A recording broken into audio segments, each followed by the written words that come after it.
কলকাতার বিবাদীবাগের 8 নম্বর council house স্ট্রিটে রয়েছে আরবিআই মিউজিয়াম। ভারতের টাকার ইতিহাস ও কারেন্সি নোটের জন্ম থেকে মৃত্যু প্রতিটি ধাপ এখানে বিভিন্ন ছবি, মূর্তি এবং প্রজেক্টরের মাধ্যমে সুন্দর করে ফুটিয়ে তোলা হয়েছে। টোটাল 3টে গ্যালারির দ্বারা ভাগ করা হয়েছে এই মিউজিয়ামটিকে। দ্য হিস্ট্রি অফ মানি, যেখানে বোঝানো হয়েছে অর্থনীতি কিভাবে গড়ে উঠেছে। বার্টার সিস্টেম অর্থাৎ বিনিময় প্রথা উঠে গিয়ে কিভাবে নোট এবং কয়েনের ব্যবহার শুরু হলো সেটিও দেখানো হয়েছে। এখানে প্রজেক্টরের মাধ্যমে বোঝানো হয়েছে দ্য জার্নি অফ আরবিআই, যেখান থেকে রিজার্ভ ব্যাংক অফ ইন্ডিয়ার প্রবর্তনের ইতিহাস জানা যায়। সোনা আমাদের অর্থনীতিকে কিভাবে প্রভাবিত করে এবং সোনার হ্যান্ডেলিং কিভাবে হয় সেটিও এখানে এলে দেখতে পাবে। 10 টাকার নোট দিয়ে এখানে বিরাট একটি পাহাড় তৈরি করা হয়েছে, যেটি তোমাদের খুব ভালো লাগবে। মিউজিয়ামটি 2019-এ তৈরি হয়েছিল, আর যে কারণে এটা অনেকের কাছেই এখনো অজানা।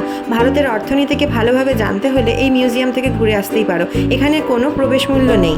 সোমবার এবং ন্যাশনাল হলিডেজগুলো বাদ দিয়ে প্রতিদিন খোলা থাকছে এই মিউজিয়াম সকাল 10টা থেকে বিকেল 5টা পর্যন্ত।